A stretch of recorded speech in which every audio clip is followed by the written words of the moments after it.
Assalamualaikum warahmatullahi wabarakatuh.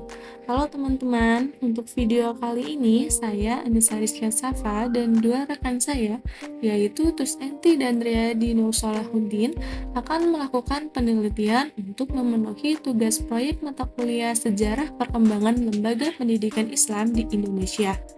Kami akan meneliti sejarah perkembangan Islam di Desa Onje. Desa Onje ini terletak di Kecamatan Merebit, Kabupaten Purbalingga. Desa Onje termasuk desa tua yang mempunyai babat atau sejarahnya sendiri. Desa Onje merupakan satu desa yang berjasa dalam syiar agama Islam di Kabupaten Purbalingga. Desa ini memiliki banyak tempat bersejarah, salah satunya adalah Masjid Raden Said Kuning. Masjid Raden Said Kuning di Desa Onje, Kecamatan Merebet, disebut-sebut sebagai salah satu masjid tertua di Pulau Jawa. Masjid yang sebelumnya dikenal dengan nama Masjid Onje ini diklaim usianya lebih tua dibandingkan Masjid Agung Demak yang dibangun oleh Wali Songo. Untuk kisah selanjutnya, mari kita dengarkan bersama wawancara kami dengan juru kunci makam setempat, beliau Bapak Kiai Maksudi. Selamat menonton. Kita informasi sing saking pulau angsal niku desa Onje niku iki ku penyebaran Islam pertama teng daerah Purbalingga desa Onje. Nah niku kinten penyebaran itu ke Pak. Kalau menanyakan masalah desa dulu, memang desa Purbalingga itu desa terluas se-Kabupaten Purbalingga. Bahkan masjidnya saja itu belum ada desa sudah ada masjid. Itu masjid dari desanya. Itu yang ditanyakan masalah perkembangan Islam. Nah, kalau masalah Islam itu ya dari dulu itu pada Sunan Joko itu. Tapi masalah untuk menanyakan perkembangan Islam di sini, yaitu yang sampai sekarang ditiru oleh cicit-cicitnya ya, itu Abdullah Syarif Raden Syekh. Itu dari Mekah. Nah, datang ke Indonesia bertemu dengan Sunan Gunung Jati, disuruh oleh Sunan Gunung Jati, disuruh untuk ke Purwokerto, yaitu di Syekh Makdum Bali, karena dulu itu karena sudah ada pondoknya di situ. Nah, kebetulan itu Syekh Makdum Bali itu kan putrinya itu kan nikah sama Adipati Onje. Begitulah yang ya itu diutus oleh Sunan Gunung Jati itu disuruh untuk membantu Syekh Makdum Bali yang rumah di Kanan Luas itu loh. Ya, sekarang ada makamnya malah di situ.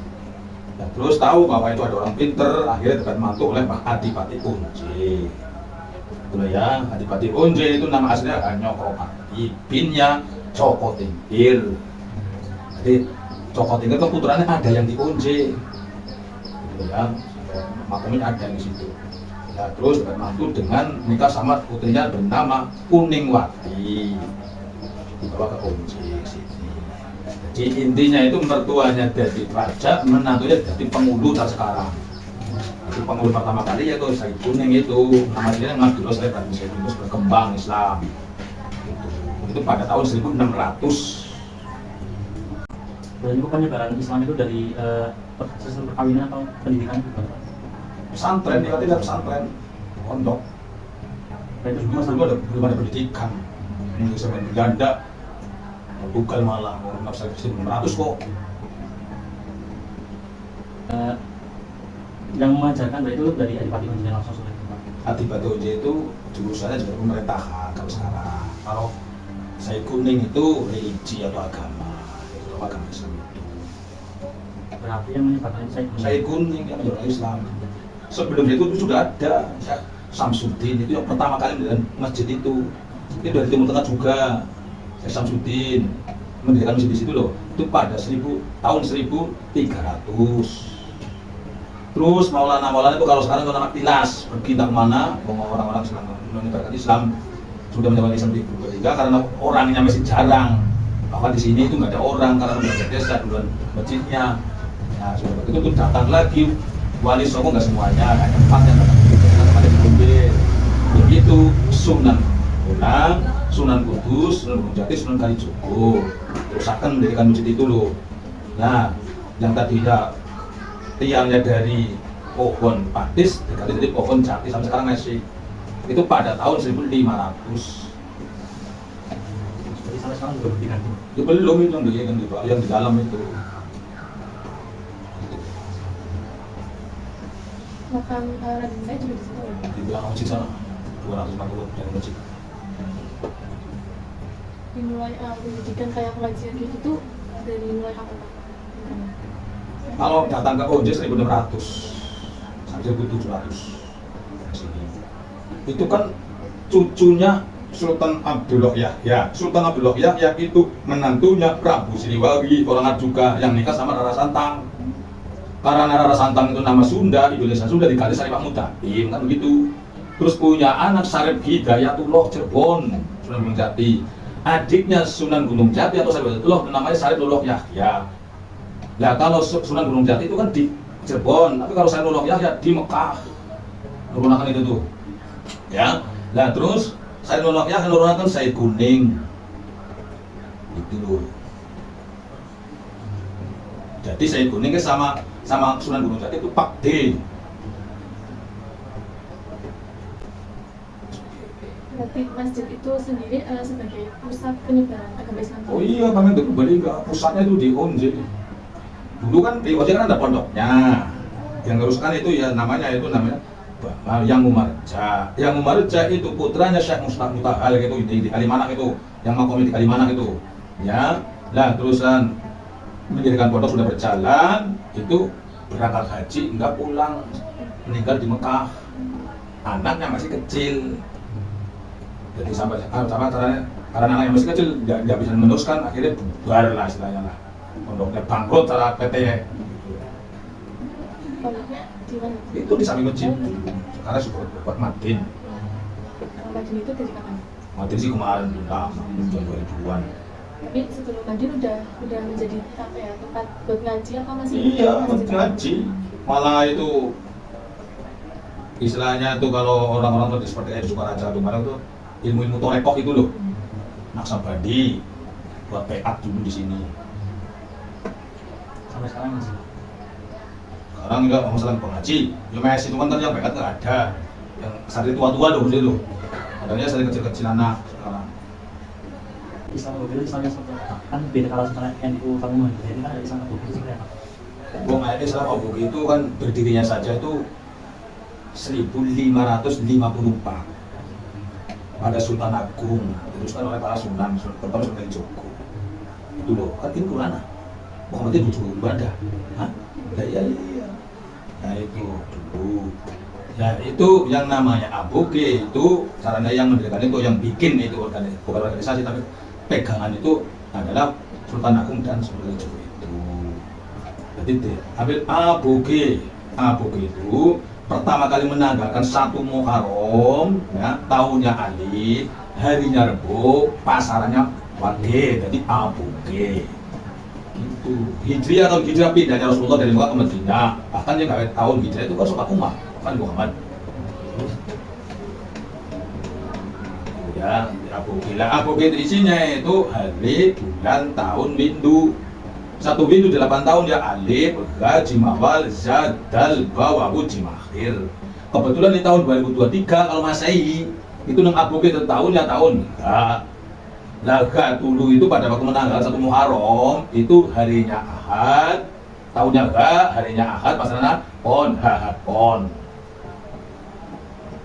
Tadi dan nanti kalau balik ini kan bulan Dzulqa'dah Dzulhijjah, ada 1 Muharram ganti lagi, tahunnya Jimawal. Nah tahun Jimawal kan harinya apa? Tahun Jimawal harinya Jumat, pasarannya pon, jangan pon. Berarti istilah kayak penamaan di konteks penamaan di Islam Bogor. Penamaan hari atau bulan seperti itu. Tahun. Jadi kan setiap diganti kayak per tahunnya kayak. Setiap sebindu itu kan 8 tahun. Kalau 1 abad 100 tahun. Jadi kalau sudah jam akhir ya kembali lagi dengan ABOG. Padahal itu Mas saya kalau sudah 100 tahun kembali lagi kok dari awal lagi kan begitu. Nah itu perbedaan Islam ABOG sama NU sama Muhammadiyah itu seperti apa? Sama saja, bedanya hanya hari dan tanggal. Contohnya kayak kemarin Lebaran ya, ada yang Lebaran Jumat, ada yang Lebaran Sabtu, ada yang Lebaran Ahad, kan gitu ya. Kalau yang Jumat malah kadang-kadang apa kemarin itu ada yang Kemis, itu yang Naksabandi dari Sulawesi itu, ya sing hitam-hitam pakaiannya itu. Nah, Muhammadiyah kemarin kan Jumat, ya kan? Ya tanggal 1 Syawal kan. Lah NU atau pemerintah yaitu hari Sabtu ya tanggal 1 Syawal. Yang aboge hari akadnya tanggal 1 Awal. Bedanya hanya itu. Pada waktu saya tanggal 1-nya tanggal 1-nya hari Ahad, kamu kan tanggal 1-nya kan hari Sabtu. Kan gitu loh. Saya sudah tanggal 1, kamu sudah 2. Begitu. Muhammadiyah baru 1, saya sudah yang saya saat 1, dia 3, kan begitu. Hanya itu bedanya. Amaliyahnya itu sama. Dengan amaliyah itu ibadahnya sama. NU ya. Ya, kalau subuhan ada kunutnya, mau aboge ada kunutnya. Khotbah 2 ya ada. Seneng takbir, seneng sholawatan, seneng tasbih, kadang aparannya kayak saroh makom, seneng istighosah gitu. Seneng aboge gue. Kamu jangan jelas pakai aku aboge kok. Lo nggak saya sama sih. Kalau beli mau jodoh itu cari tanya, hari apa kamu tahu harinya? Begitu. Aboge itu, aboge itu intinya tuh ilmu hitungan, keyakinan. Ya kan? Ya kalau Islam apa ada aturan? Kalau kamu senang sama ini, nanti bulan haji saja, ada enggak? Ya senang-senang sudah langsung akad tukar jadi tukar. Ya gitu. Itu ilmu hitungan. Oke. Jadi cara menghitungnya ya bangga bulan, harinya jelas 7 sama semua.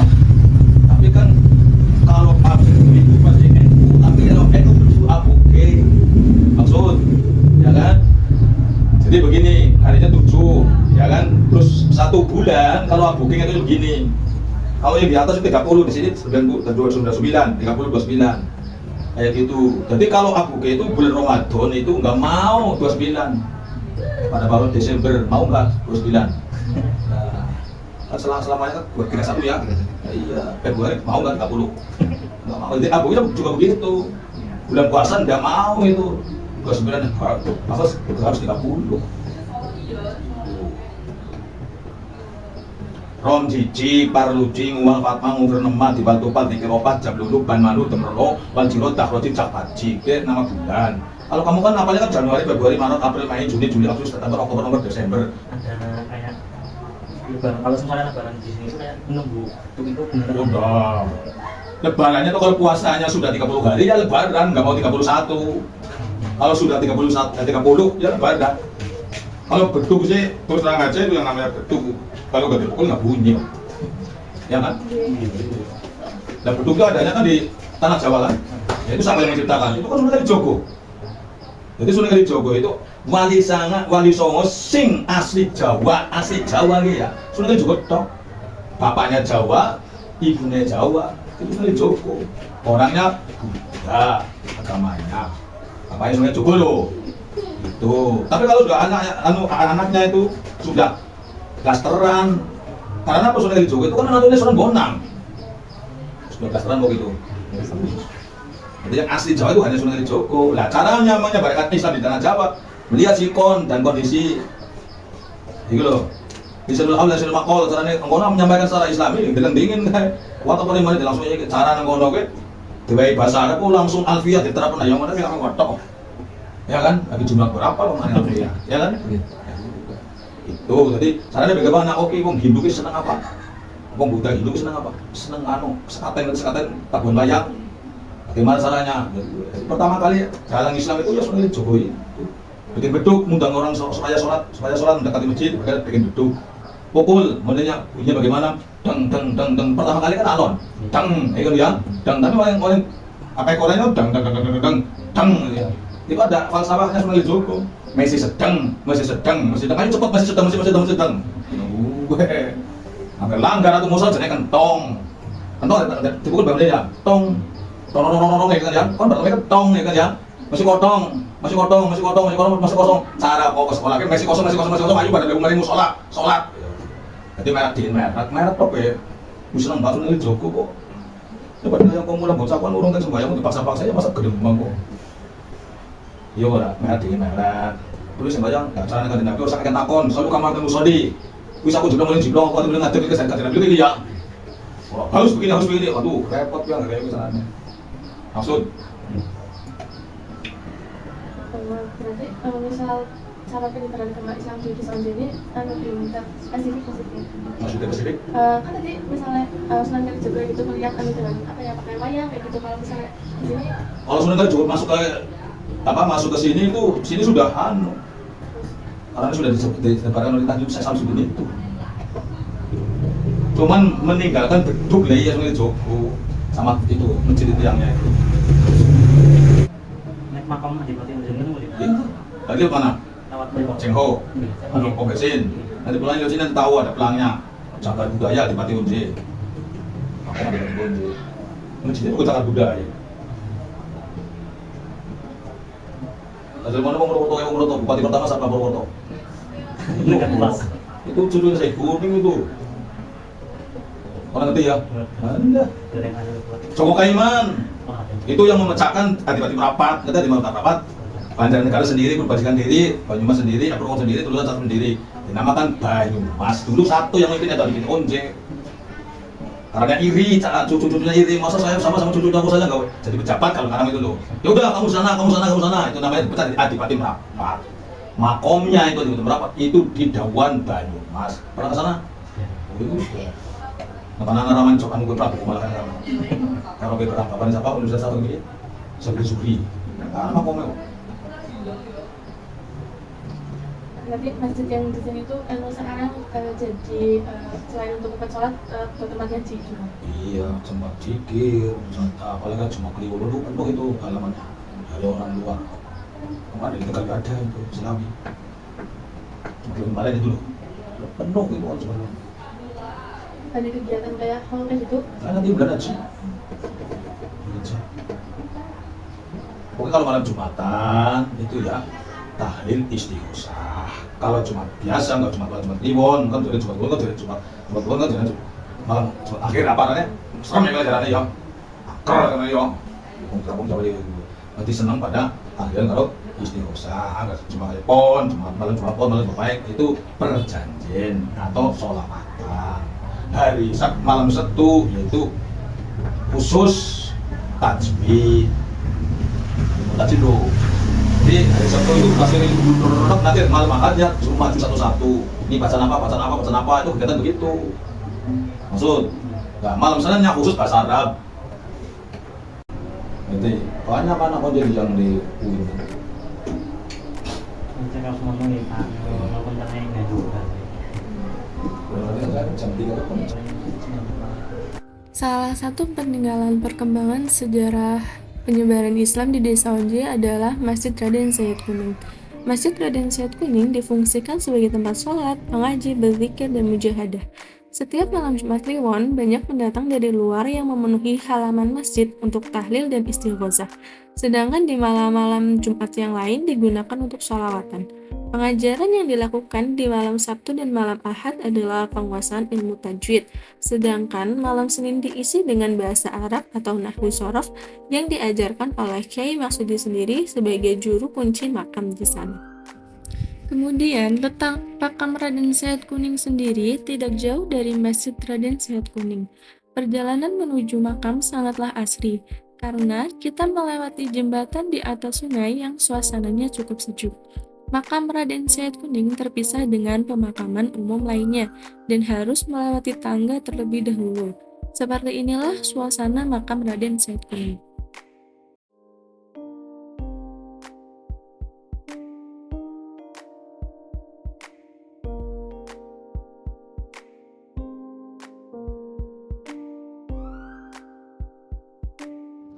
Kemudian, letak makam Adipati Onje sendiri tidak jauh dari Masjid Raden Syed Kuning. Penamaan desa Onje ini berasal dari nama Adipati Onje sendiri yang mempunyai nama asli Hanyokropati bin Jaka Tingkir. Seperti inilah suasana makam Adipati Onje.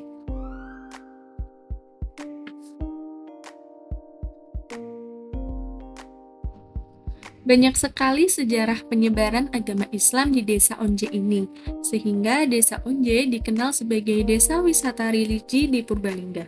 Makam Adipati Onje dan makam Raden Syed Kuning pun dijadikan cagar budaya. Pendidikan madrasah diniyah juga masih berjalan sehingga sekarang. Sekian video penelitian kami mengenai sejarah penyebaran agama Islam di Desa Onje. Mohon maaf atas segala kesalahan dan semoga video ini bermanfaat bagi kita sekalian. Terima kasih sudah menonton, sampai jumpa di video selanjutnya.